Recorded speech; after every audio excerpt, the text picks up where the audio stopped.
Presidência da República, Casa Civil, Subchefia para Assuntos Jurídicos, Decreto-Lei nº 3.689, de 3 de outubro de 1941.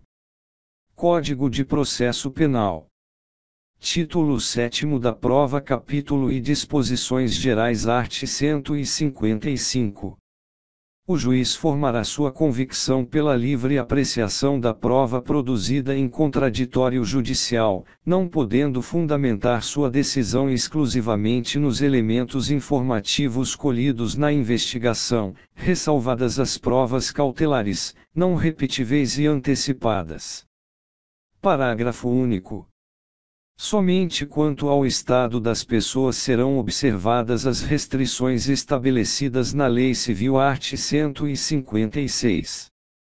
A prova da alegação incumbirá a quem a fizer, sendo, porém, facultado ao juiz de ofício, e ordenar, mesmo antes de iniciada a ação penal, a produção antecipada de provas consideradas urgentes e relevantes, observando a necessidade, adequação e proporcionalidade da medida, segundo a determinar, no curso da instrução, ou antes de proferir sentença, a realização de diligências para dirimir dúvidas sobre ponto relevante.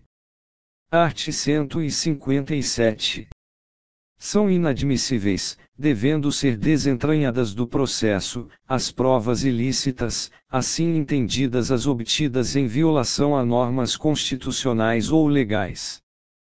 Primeiro, são também inadmissíveis as provas derivadas das ilícitas, salvo quando não evidenciado o nexo de causalidade entre umas e outras, ou quando as derivadas puderem ser obtidas por uma fonte independente das primeiras. Segundo, considera-se fonte independente aquela que por si só, seguindo os trâmites típicos e de praxe, próprios da investigação ou instrução criminal, seria capaz de conduzir ao fato objeto da prova. Terceiro, preclusa a decisão de desentranhamento da prova declarada inadmissível, esta será inutilizada por decisão judicial, facultado às partes acompanhar o incidente. Quarto, vetado, capítulo 2º do exame do corpo de delito, e das perícias em geral, art. 158. Quando a infração deixar vestígios, será indispensável o exame de corpo de delito, direto ou indireto, não podendo supri-lo a confissão do acusado. Parágrafo único. Dar-se-á prioridade à realização do exame de corpo de delito quando se tratar de crime que envolva, violência doméstica e familiar contra a mulher, segunda, violência contra a criança, adolescente, idoso ou pessoa com deficiência. Art. 159. O exame de corpo de delito e outras perícias serão realizados por perito oficial, portador de diploma de curso superior. Primeiro, na falta de perito oficial, o exame será realizado por duas pessoas idôneas, portadoras de diploma de curso superior, preferencialmente na área específica, dentre as que tiverem habilitação técnica relacionada com a natureza do exame. Segundo, os peritos não oficiais prestarão o compromisso de bem e fielmente desempenhar o encargo. Terceiro, serão facultadas ao Ministério Público, ao assistente de acusação, ao ofendido, ao querelante e ao acusado a formulação de quesitos e indicação de assistente técnico. Quarto, o assistente técnico atuará a partir de sua admissão pelo juiz e após a conclusão dos exames e elaboração do laudo pelos peritos oficiais, sendo as partes intimadas desta decisão. Quinto, durante o curso do processo judicial, é permitido às partes, quanto à perícia, e requerer a oitiva dos peritos para esclarecerem a prova ou para responderem a quesitos, desde que o mandado de intimação e os quesitos ou questões a serem esclarecidas sejam encaminhados com antecedência mínima de 10 dias, podendo apresentar as respostas em laudo complementar, segunda indicar assistentes técnicos que poderão apresentar pareceres em prazo ser fixado pelo juiz ou ser inquiridos em audiência. Sexto, havendo requerimento das partes, o material probatório que serviu de base à perícia será disponibilizado no ambiente do órgão oficial, que manterá sempre sua guarda, e na presença de perito oficial, para exame pelos assistentes, salvo se for impossível a sua conservação. Sétimo, tratando-se de perícia complexa que abranja mais de uma área de conhecimento especializado, poder-se-á designar a atuação de mais de um perito oficial, e a parte indicar mais de um assistente técnico. Art. 160. Os peritos elaborarão o laudo pericial, onde descreverão minuciosamente o que examinarem, e responderão aos quesitos formulados. Parágrafo único. O laudo pericial será elaborado no prazo máximo de 10 dias, podendo este prazo ser prorrogado, em casos excepcionais, a requerimento dos peritos. Art. 161. O exame de corpo de delito poderá ser feito em qualquer dia e a qualquer hora. Art. 162. A autópsia será feita pelo menos 6 horas depois do óbito, salvo se os peritos, pela evidência dos sinais de morte, julgarem que possa ser feita antes daquele prazo, o que declararão no auto parágrafo único. Nos casos de morte violenta, bastará o simples exame externo do cadáver, quando não houver infração penal que apurar, ou quando as lesões externas permitirem precisar a causa da morte e não houver necessidade de exame interno para a verificação de alguma circunstância relevante. Art. 163. Em caso de exumação para exame cadavérico, a autoridade providenciará para que, em dia e hora previamente marcados, se realize a diligência, da qual se lavrará auto circunstanciado. Parágrafo único. O administrador de cemitério público ou particular indicará o lugar da sepultura, sob pena de desobediência. No caso de recusa ou de falta de quem indique a sepultura, ou de encontrar-se o cadáver em lugar não destinado a inumações, a autoridade procederá às pesquisas necessárias, o que tudo constará do auto art. 164. Os cadáveres serão sempre fotografados na posição em que forem encontrados, bem como, na medida do possível, todas as lesões externas e vestígios deixados no local do crime. Art. 165. Para representar as lesões encontradas no cadáver, os peritos, quando possível, juntarão ao laudo do exame provas fotográficas, esquemas ou desenhos, devidamente rubricados. Art. 166. Havendo dúvida sobre a identidade do cadáver exumado, proceder-se-á ao reconhecimento pelo Instituto de Identificação e Estatística ou repartição congênere ou pela inquirição de testemunhas, lavrando-se auto de reconhecimento e de identidade, no qual se descreverá o cadáver, com todos os sinais e indicações. Parágrafo único. Em qualquer caso, serão arrecadados e autenticados todos os objetos encontrados, que possam ser úteis para a identificação do cadáver. Art. 167. Não sendo possível o exame de corpo de delito, por haverem desaparecido os vestígios, a prova testemunhal poderá suprir-lhe a falta. Art. 168. Em caso de lesões corporais, se o primeiro exame pericial tiver sido incompleto, proceder-se-á a exame complementar por determinação da autoridade policial ou judiciária, de ofício, ou a requerimento do Ministério Público, do ofendido ou do acusado, ou de seu defensor. Primeiro, no exame complementar, os peritos terão presente o auto de corpo de delito, a fim de suprir-lhe a deficiência ou retificá-lo. Segundo, se o exame tiver por fim precisar a classificação do delito no art. 129, primeiro, e, do Código Penal, deverá ser feito logo que decorra o prazo de 30 dias, contado da data do crime. Terceiro, a falta de exame complementar poderá ser suprida pela prova testemunhal. Art. 169. Para o efeito de exame do local onde houver sido praticada a infração, a autoridade providenciará imediatamente para que não se altere o estado das coisas até a chegada dos peritos, que poderão instruir seus laudos com fotografias, desenhos ou esquemas elucidativos. Parágrafo único. Os peritos registrarão, no laudo, as alterações do estado das coisas e discutirão, no relatório, as consequências dessas alterações na dinâmica dos fatos. Art. 170. Nas perícias de laboratório, os peritos guardarão material suficiente para a eventualidade de nova perícia. Sempre que conveniente, os laudos serão ilustrados com provas fotográficas, ou microfotográficas, desenhos ou esquemas. Art. 171. Nos crimes cometidos com destruição ou rompimento de obstáculo à subtração da coisa, ou por meio de escalada, os peritos, além de descrever os vestígios, indicarão com que instrumentos, por que meios e em que época presumem ter sido o fato praticado. Art. 172.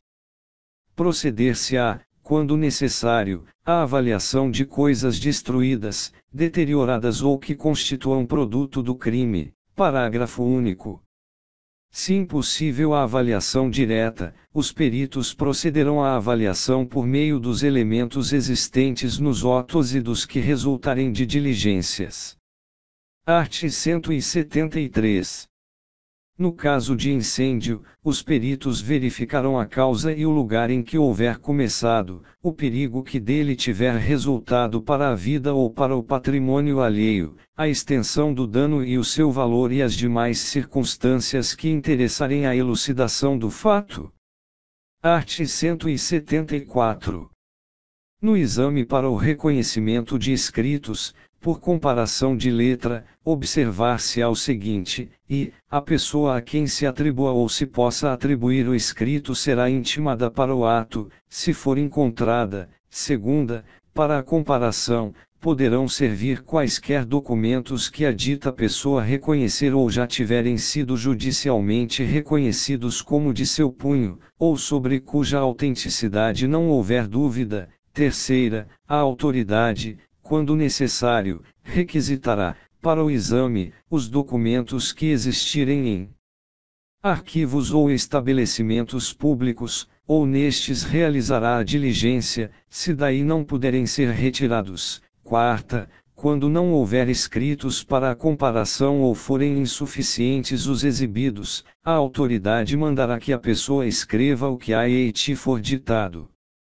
Se estiver ausente a pessoa, mas em lugar certo, esta última diligência poderá ser feita por precatória, em que se consignarão as palavras que a pessoa será intimada a escrever. Art. 175. Serão sujeitos a exame os instrumentos empregados para a prática da infração, a fim de se verificar a natureza e a eficiência. Art. 176. A autoridade e as partes poderão formular quesitos até o ato da diligência. Art. 177. No exame por precatória, a nomeação dos peritos far-se-á no juízo deprecado. Havendo, porém, no caso de ação privada, acordo das partes, essa nomeação poderá ser feita pelo juiz deprecante. Parágrafo único. Os quesitos do juiz e das partes serão transcritos na precatória. Art. 178.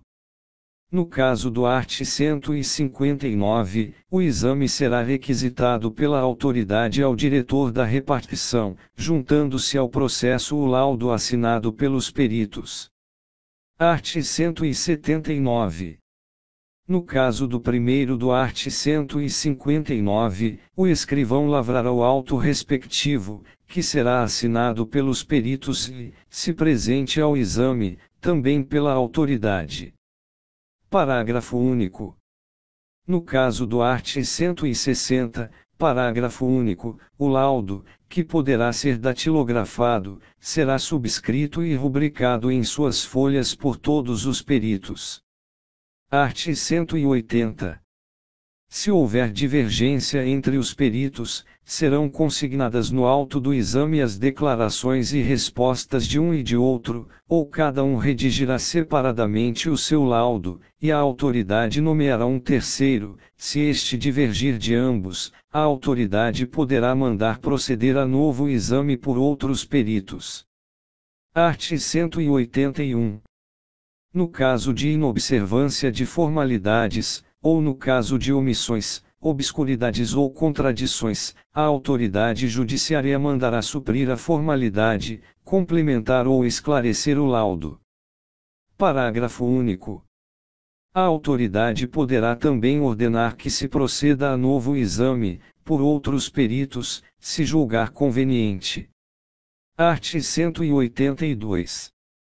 O juiz não ficará adstrito ao laudo, podendo aceitá-lo ou rejeitá-lo, no todo ou em parte. Art. 183. Nos crimes em que não couber ação pública, observar-se-á o disposto no art. 19. Art. 184. Salvo o caso de exame de corpo de delito, o juiz ou a autoridade policial negará a perícia requerida pelas partes, quando não for necessária ao esclarecimento da verdade. Capítulo 3 do interrogatório do acusado. Art. 185. O acusado que comparecer perante a autoridade judiciária, no curso do processo penal, será qualificado e interrogado na presença de seu defensor, constituído ou nomeado.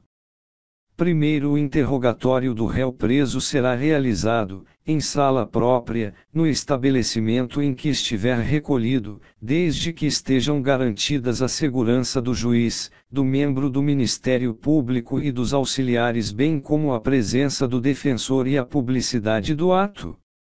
Segundo, excepcionalmente, o juiz, por decisão fundamentada, de ofício ou a requerimento das partes, poderá realizar o interrogatório do réu preso por sistema de videoconferência ou outro recurso tecnológico de transmissão de sons e imagens em tempo real, desde que a medida seja necessária para atender a uma das seguintes finalidades, e prevenir risco à segurança pública, quando exista fundada suspeita de que o preso integre organização criminosa ou de que, por outra razão, possa fugir durante o deslocamento. Segunda, viabilizar a participação do réu no referido ato processual, quando haja relevante dificuldade para seu comparecimento em juízo, por enfermidade ou outra circunstância pessoal. Terceira, impedir a influência do réu no ânimo de testemunha ou da vítima, desde que não seja possível colher o depoimento destas por videoconferência, nos termos do art. 217 deste Código. Quarta, responder à gravíssima questão de ordem pública. Terceiro, da decisão que determinar a realização de interrogatório por videoconferência, as partes serão intimadas com 10 dias de antecedência. Quarto, antes do interrogatório por videoconferência, o preso poderá acompanhar, pelo mesmo sistema tecnológico, a realização de todos os atos da audiência única de instrução e julgamento de que tratam os arts. 400, 411 e 531 deste Código. Quinto, em qualquer modalidade de interrogatório, o juiz garantirá ao réu o direito de entrevista prévia e reservada com o seu defensor. Se realizado por videoconferência, fica também garantido o acesso a canais telefônicos reservados para comunicação entre o defensor que esteja no presídio e o advogado presente na sala de audiência do fórum, e entre este e o preso. Sexto, a sala reservada no estabelecimento prisional para a realização de atos processuais por sistema de videoconferência será fiscalizada pelos corregedores e pelo juiz de cada causa, como também pelo Ministério Público e pela Ordem dos Advogados do Brasil. Sétimo, será requisitada a apresentação do réu preso em juízo nas hipóteses em que o interrogatório não se realizar na forma prevista nos 1º e 2º deste artigo. Oitavo, aplicar-se o disposto no 2º, 3º, 4º e 5º deste artigo, no que couber, a realização de outros atos processuais que dependam da participação de pessoa que esteja presa, como acariação, reconhecimento de pessoas e coisas, e inquirição de testemunha ou tomada de declarações do ofendido. Nono, na hipótese do 8º deste artigo, fica garantido o acompanhamento do ato processual pelo acusado e seu defensor. 10. Do interrogatório deverá constar a informação sobre a existência de filhos, respectivas idades e se possuem alguma deficiência e o nome e o contato de eventual responsável pelos cuidados dos filhos, indicado pela pessoa presa. Art. 186. Depois de devidamente qualificado e cientificado do inteiro teor da acusação, o acusado será informado pelo juiz, antes de iniciar o interrogatório, do seu direito de permanecer calado e de não responder perguntas que lhe forem formuladas. Parágrafo único. O silêncio, que não importará em confissão, não poderá ser interpretado em prejuízo da defesa. Art. 187. O interrogatório será constituído de duas partes, sobre a pessoa do acusado e sobre os fatos. Primeiro, na primeira parte, o interrogando será perguntado sobre a residência, meios de vida ou profissão, oportunidades sociais, lugar onde exerce a sua atividade, vida pregressa, notadamente se foi preso ou processado alguma vez e, em caso afirmativo, qual o juízo do processo, se houve suspensão condicional ou condenação, qual a pena imposta, se a cumpriu e outros dados familiares e sociais. Segundo, na segunda parte será perguntado sobre, e, ser verdadeira a acusação que lhe é feita, segunda, não sendo verdadeira a acusação, se tem algum motivo particular a que atribuí-la, se conhece a pessoa ou pessoas a quem deva ser imputada a prática do crime, e quais sejam, e se com elas esteve antes da prática da infração ou depois dela. Terceira, onde estava ao tempo em que foi cometida a infração e se teve notícia desta. Quarta, as provas já apuradas, v. se conhece as vítimas e testemunhas já inquiridas ou por inquirir, e desde quando, e se tem o que alegar contra elas. Sexta, se conhece o instrumento com que foi praticada a infração, ou qualquer objeto que com esta se relacione e tenha sido apreendido. Sétima, todos os demais fatos e pormenores que conduzam à elucidação dos antecedentes e circunstâncias da infração. Oitava, se tem algo mais a alegar em sua defesa. Art. 188. Após proceder ao interrogatório, o juiz indagará das partes se restou algum fato para ser esclarecido, formulando as perguntas correspondentes se o entender pertinente e relevante. Art. 189. Se o interrogando negar a acusação, no todo ou em parte, poderá prestar esclarecimentos e indicar provas. Art. 190. Se confessar a autoria, será perguntado sobre os motivos e circunstâncias do fato e se outras pessoas concorreram para a infração, e quais sejam. Art. 191. Havendo mais de um acusado, serão interrogados separadamente. Art. 192. O interrogatório do mudo, do surdo ou do surdo-mudo será feito pela forma seguinte, e, ao surdo serão apresentadas por escrito as perguntas, que ele responderá oralmente. Segunda, ao mudo as perguntas serão feitas oralmente, respondendo-as por escrito. Terceira, ao surdo-mudo as perguntas serão formuladas por escrito e do mesmo modo dará as respostas. Parágrafo único. Caso o interrogando não saiba ler ou escrever, intervirá no ato, como intérprete e sob compromisso, pessoa habilitada a entendê-lo. Art. 193. Quando o interrogando não falar a língua nacional, o interrogatório será feito por meio de intérprete. Art. 195. Se o interrogado não souber escrever, não puder ou não quiser assinar, tal fato será consignado no termo. Art. 196. A todo tempo o juiz poderá proceder a novo interrogatório de ofício ou a pedido fundamentado de qualquer das partes. Capítulo 4 da Confissão. Art. 197. O valor da confissão se aferirá pelos critérios adotados para os outros elementos de prova, e para a sua apreciação o juiz deverá confrontá-la com as demais provas do processo, verificando se entre ela e estas existe compatibilidade ou concordância. Art. 198. O silêncio do acusado não importará à confissão, mas poderá constituir elemento para a formação do convencimento do juiz. Art. 199.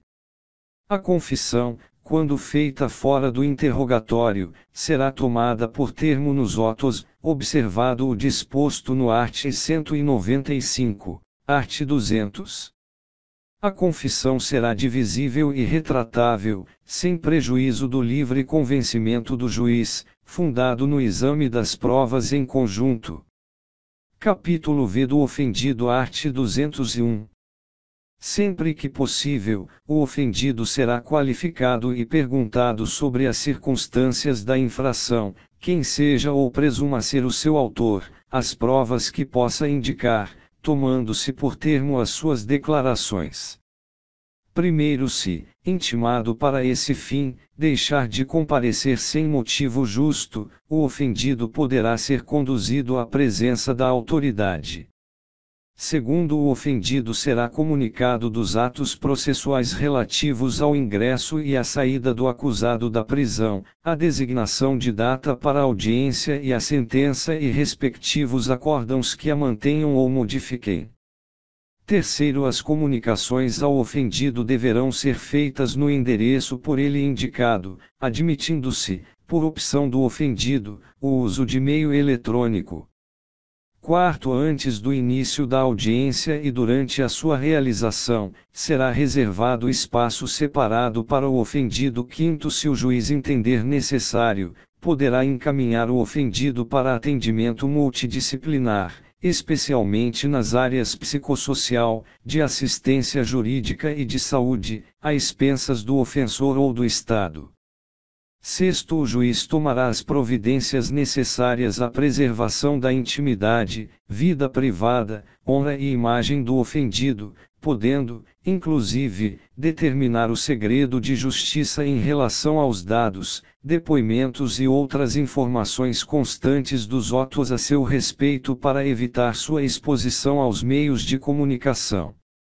Capítulo 6 das Testemunhas, art. 202. Toda pessoa poderá ser testemunha. Art. 203. A testemunha fará, sob palavra de honra, a promessa de dizer a verdade do que souber e a te for perguntado, devendo declarar seu nome, sua idade, seu estado e sua residência, sua profissão, lugar onde exerce sua atividade, se é parente, e em que grau, de alguma das partes, ou quais suas relações com qualquer delas, e relatar o que souber, explicando sempre as razões de sua ciência ou as circunstâncias pelas quais possa avaliar-se de sua credibilidade. Art. 204. O depoimento será prestado oralmente, não sendo permitido à testemunha trazê-lo por escrito. Parágrafo único. Não será vedada à testemunha, entretanto, breve consulta a apontamentos. Art. 205. Se ocorrer dúvida sobre a identidade da testemunha, o juiz procederá à verificação pelos meios ao seu alcance, podendo, entretanto, tomar-lhe o depoimento desde logo. Art. 206.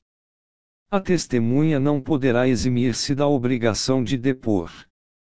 poderão, entretanto, recusar-se a fazê-lo o ascendente ou descendente, o afim em linha reta, o cônjuge, ainda que desquitado, o irmão e o pai, a mãe, ou o filho adotivo do acusado, salvo quando não for possível, por outro modo, obter-se ou integrar-se à prova do fato e de suas circunstâncias.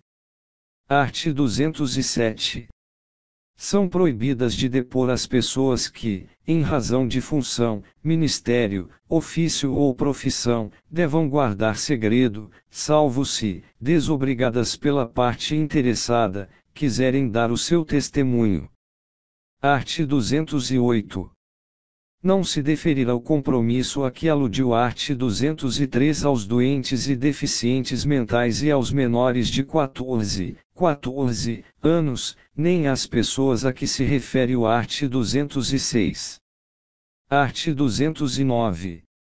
O juiz, quando julgar necessário, poderá ouvir outras testemunhas, além das indicadas pelas partes. Primeiro, se ao juiz parecer conveniente, serão ouvidas as pessoas a que as testemunhas se referirem. Segundo, não será computada como testemunha a pessoa que nada souber que interesse à decisão da causa. Art. 210. As testemunhas serão inquiridas cada uma de per si, de modo que umas não saibam nem ouçam os depoimentos das outras, devendo o juiz adverti-las das penas cominadas ao falso testemunho. Parágrafo único. Antes do início da audiência e durante a sua realização, serão reservados espaços separados para a garantia da incomunicabilidade das testemunhas. Art. 211. Se o juiz, ao pronunciar sentença final, reconhecer que alguma testemunha fez afirmação falsa, calou ou negou a verdade, remeterá cópia do depoimento à autoridade policial para a instauração de inquérito. Parágrafo único.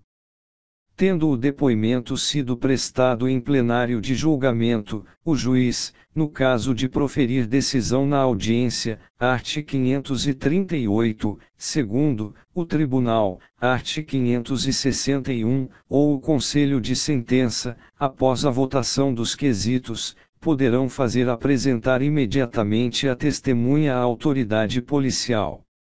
Art. 212. As perguntas serão formuladas pelas partes diretamente à testemunha, não admitindo o juiz aquelas que puderem induzir a resposta, não tiverem relação com a causa ou importarem na repetição de outra já respondida. Parágrafo único. Sobre os pontos não esclarecidos, o juiz poderá complementar a inquirição. Art. 213. O juiz não permitirá que a testemunha manifeste suas apreciações pessoais, salvo quando inseparáveis da narrativa do fato. Art. 214. Antes de iniciado o depoimento, as partes poderão contraditar a testemunha ou arguir circunstâncias ou defeitos, que a tornem suspeita de parcialidade, ou indigna de fé. O juiz fará consignar a contradita ou arguição e a resposta da testemunha, mas só excluirá a testemunha ou não a e deferirá compromisso nos casos previstos nos arts. 207 e 208, art. 215. Na redação do depoimento, o juiz deverá cingir-se, tanto quanto possível, às expressões usadas pelas testemunhas, reproduzindo fielmente as suas frases. Art. 216. O depoimento da testemunha será reduzido a termo, assinado por ela, pelo juiz e pelas partes.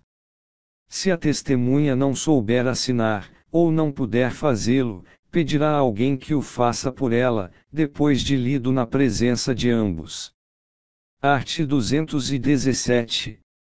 Se o juiz verificar que a presença do réu poderá causar humilhação, temor, ou sério constrangimento à testemunha ou ao ofendido, de modo que prejudique a verdade do depoimento, fará a inquirição por videoconferência e, somente na impossibilidade dessa forma, determinará a retirada do réu, prosseguindo na inquirição, com a presença do seu defensor. Parágrafo único. A adoção de qualquer das medidas previstas no caput deste artigo deverá constar do termo, assim como os motivos que a determinarão. Art. 218. Se, regularmente intimada, a testemunha deixar de comparecer sem motivo justificado, o juiz poderá requisitar à autoridade policial a sua apresentação ou determinar seja conduzida por oficial de justiça, que poderá solicitar o auxílio da força pública. Art. 219. O juiz poderá aplicar à testemunha faltosa a multa prevista no art. 453, sem prejuízo do processo penal por crime de desobediência, e condená-la ao pagamento das custas da diligência. Art. 220. As pessoas impossibilitadas, por enfermidade ou por velhice, de comparecer para depor, serão inquiridas onde estiverem. Art. 221. O Presidente e o Vice-Presidente da República, os senadores e deputados federais, os ministros de Estado, os governadores de estados e territórios, os secretários de Estado, os prefeitos do Distrito Federal e dos municípios, os deputados às Assembleias Legislativas Estaduais, os membros do Poder Judiciário, os ministros e juízes dos Tribunais de Contas da União, dos Estados, do Distrito Federal, bem como os do Tribunal Marítimo, serão inquiridos em local, dia e hora previamente ajustados entre eles e o juiz primeiro, o Presidente e o Vice-Presidente da República, os presidentes do Senado Federal, da Câmara dos Deputados e do Supremo Tribunal Federal poderão optar pela prestação de depoimento por escrito, caso em que as perguntas, formuladas pelas partes e deferidas pelo juiz, serão transmitidas por ofício. Segundo os militares deverão ser requisitados à autoridade superior. Terceiro, aos funcionários públicos aplicar-se-á o disposto no art. 218, devendo, porém, a expedição do mandado ser imediatamente comunicada ao chefe da repartição em que servirem, com indicação do dia e da hora marcados.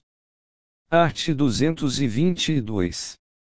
A testemunha que morar fora da jurisdição do juiz será inquirida pelo juiz do lugar de sua residência, expedindo-se, para esse fim, carta precatória, com prazo razoável, intimadas as partes. Primeiro, a expedição da precatória não suspenderá a instrução criminal. Segundo, findo o prazo marcado, poderá realizar-se o julgamento, mas, a todo tempo, a precatória, uma vez devolvida, será junta aos autos. Terceiro, na hipótese prevista no caput deste artigo, a oitiva de testemunha poderá ser realizada por meio de videoconferência ou outro recurso tecnológico de transmissão de sons e imagens em tempo real, permitida a presença do defensor e podendo ser realizada, inclusive, durante a realização da audiência de instrução e julgamento. Art. 222-A. As cartas rogatórias só serão expedidas se demonstrada previamente a sua imprescindibilidade, arcando a parte requerente com os custos de envio. Parágrafo único. Aplicar-se às cartas rogatórias o disposto nos 1º e 2º do art. 222 deste Código. Art. 223. Quando a testemunha não conhecer a língua nacional, será nomeado intérprete para traduzir as perguntas e respostas. Parágrafo único. Tratando-se de mudo, surdo ou surdo-mudo, proceder-se-á na conformidade do art. 192. Art. 224.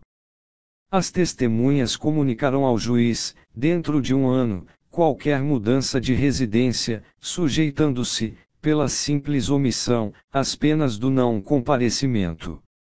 Art. 225.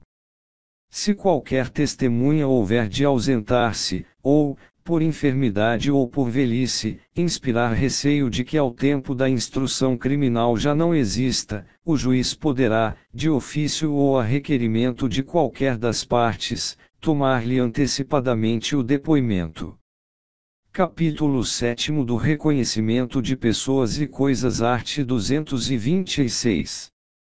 Quando houver necessidade de fazer-se o reconhecimento de pessoa, proceder-se-á pela seguinte forma, e, a pessoa que tiver de fazer o reconhecimento será convidada a descrever a pessoa que deva ser reconhecida, a ela, a pessoa, cujo reconhecimento se pretender, será colocada, se possível, ao lado de outras que com ela tiverem qualquer semelhança, convidando-se quem tiver de fazer o reconhecimento a apontá-la. Terceira, se houver razão para recear que a pessoa chamada para o reconhecimento, por efeito de intimidação ou outra influência, não diga a verdade em face da pessoa que deve ser reconhecida, a autoridade providenciará para que esta não veja aquela. Quarta, do ato de reconhecimento lavrar-se-á auto pormenorizado, subscrito pela autoridade, pela pessoa chamada para proceder ao reconhecimento e por duas testemunhas presenciais.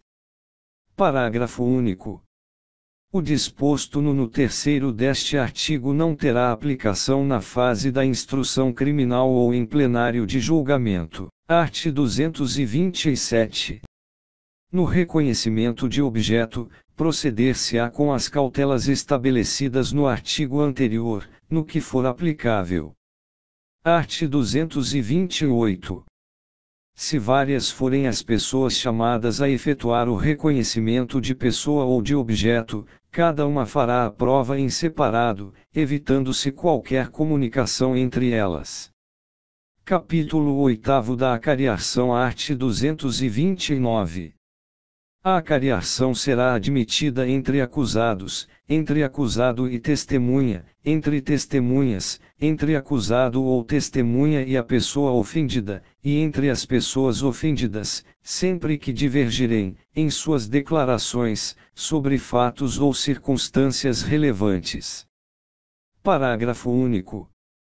Os acariados serão reperguntados, para que expliquem os pontos de divergências, reduzindo-se a termo o ato de acariação. Art. 230.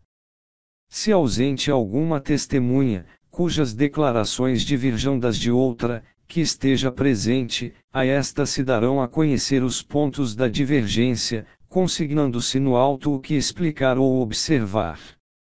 Se subsistir a discordância, expedir-se-á precatória à autoridade do lugar onde resida a testemunha ausente, transcrevendo-se as declarações desta e as da testemunha presente, nos pontos em que divergirem, bem como o texto do referido auto, a fim de que se complete a diligência, ouvindo-se a testemunha ausente, pela mesma forma estabelecida para a testemunha presente. Esta diligência só se realizará quando não importe demora prejudicial ao processo e o juiz a entenda conveniente. Capítulo 9 dos documentos, art. 231. Salvo os casos expressos em lei, as partes poderão apresentar documentos em qualquer fase do processo. Art. 232.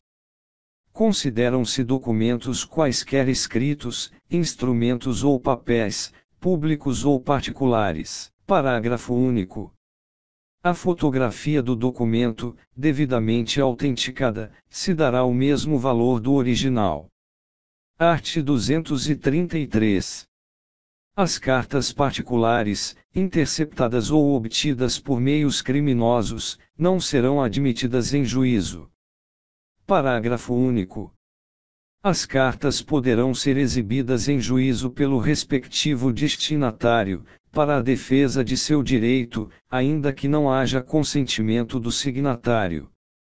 Art. 234. Se o juiz tiver notícia da existência de documento relativo a ponto relevante da acusação ou da defesa, providenciará, independentemente de requerimento de qualquer das partes, para sua juntada aos autos, se possível. Art. 235. A letra e firma dos documentos particulares serão submetidas a exame pericial, quando contestada a sua autenticidade. Art. 236. Os documentos em língua estrangeira, sem prejuízo de sua juntada imediata, serão, se necessário, traduzidos por tradutor público, ou, na falta, por pessoa idônea nomeada pela autoridade. Art. 237. As públicas formas só terão valor quando conferidas com o original, em presença da autoridade. Art. 238. Os documentos originais, juntos a processo findo, quando não exista motivo relevante que justifique a sua conservação nos autos, poderão, mediante requerimento, e ouvido o Ministério Público, ser entregues à parte que os produziu, ficando traslado nos autos. Capítulo X dos Indícios. Art. 239. Considera-se indício a circunstância conhecida e provada, que, tendo relação com o fato, autorize, por indução, concluir-se a existência de outra ou outras circunstâncias. Capítulo 11 da busca e da apreensão. Art. 240. A busca será domiciliar ou pessoal. Primeiro proceder-se-á à busca domiciliar, quando fundadas razões a autorizarem, para, a, prender criminosos, b. apreender coisas achadas ou obtidas por meios criminosos, c. apreender instrumentos de falsificação ou de contrafação e objetos falsificados ou contrafeitos, d. apreender armas e munições, instrumentos utilizados na prática de crime ou destinados a fim delituoso, e descobrir objetos necessários à prova de infração ou à defesa do réu, f. apreender cartas, abertas ou não, destinadas ao acusado ou em seu poder, quando haja suspeita de que o conhecimento do seu conteúdo possa ser útil à elucidação do fato, g. apreender pessoas vítimas de crimes, h. colher qualquer elemento de convicção. Segundo, proceder-se-á à busca pessoal quando houver fundada suspeita de que alguém oculte consigo arma proibida ou objetos mencionados nas letras B a F e letra H do parágrafo anterior. Art. 241. Quando a própria autoridade policial ou judiciária não a realizar pessoalmente, a busca domiciliar deverá ser precedida da expedição de mandado. Art. 242. A busca poderá ser determinada de ofício ou a requerimento de qualquer das partes. Art. 243. O mandado de busca deverá, indicar, o mais precisamente possível, a casa em que será realizada a diligência e o nome do respectivo proprietário ou morador, ou, no caso de busca pessoal, o nome da pessoa que terá de sofrê-la ou os sinais que a identifiquem. Segunda, mencionar o motivo e os fins da diligência. Terceira, ser subscrito pelo escrivão e assinado pela autoridade que o fizer expedir. Primeiro, se houver ordem de prisão, constará do próprio texto do mandado de busca. Segundo, não será permitida a apreensão de documento em poder do defensor do acusado, salvo quando constituir elemento do corpo de delito. Art. 244. A busca pessoal independerá de mandado, no caso de prisão ou quando houver fundada suspeita de que a pessoa esteja na posse de arma proibida ou de objetos ou papéis que constituam corpo de delito, ou quando a medida for determinada no curso de busca domiciliar. Art. 245. As buscas domiciliares serão executadas de dia, salvo se o morador consentir que se realizem à noite, e, antes de penetrarem na casa, os exequaturs mostrarão e lerão o mandado ao morador, ou a quem o represente, intimando-o, em seguida, a abrir a porta. Primeiro, se a própria autoridade der a busca, declarará previamente sua qualidade e o objeto da diligência. Segundo, em caso de desobediência, será arrombada a porta e forçada a entrada. Terceiro, recalcitrando o morador, será permitido o emprego de força contra coisas existentes no interior da casa, para o descobrimento do que se procura. Quarto, observar-se-á o disposto no segundo e terceiro, quando ausentes os moradores, devendo, neste caso, ser intimado a assistir à diligência qualquer vizinho, se houver e estiver presente. Quinto, se é determinada a pessoa ou coisa que se vai procurar, o morador será intimado a mostrá-la. Sexto, descoberta a pessoa ou coisa que se procura, será imediatamente apreendida e posta sob custódia da autoridade ou de seus agentes. Sétimo, fim da diligência, os exequaturs lavrarão auto circunstanciado, assinando-o com 2 testemunhas presenciais, sem prejuízo do disposto no quarto. Art. 246. Aplicar-se-á também o disposto no artigo anterior, quando se tiver de proceder à busca em compartimento habitado ou em aposento ocupado de habitação coletiva ou em compartimento não aberto ao público, onde alguém exercer profissão ou atividade. Art. 247. Não sendo encontrada a pessoa ou coisa procurada, os motivos da diligência serão comunicados a quem tiver sofrido a busca, se o requerer. Art. 248. Em casa habitada, a busca será feita de modo que não moleste os moradores mais do que o indispensável para o êxito da diligência. Art. 249. A busca em mulher será feita por outra mulher, se não importar retardamento ou prejuízo da diligência. Art. 250. A autoridade ou seus agentes poderão penetrar no território de jurisdição alheia, ainda que de outro estado, quando, para o fim de apreensão, forem no seguimento de pessoa ou coisa, devendo apresentar-se à competente autoridade local, antes da diligência ou após, conforme a urgência desta. Primeiro, entender-se-á que a autoridade ou seus agentes vão em seguimento da pessoa ou coisa, quando, tendo conhecimento direto de sua remoção ou transporte, a seguirem sem interrupção, embora depois a percam de vista, b. ainda que não a tenham avistado, mas sabendo, por informações fidedignas ou circunstâncias indiciárias, que está sendo removida ou transportada em determinada direção, forem ao seu encalço.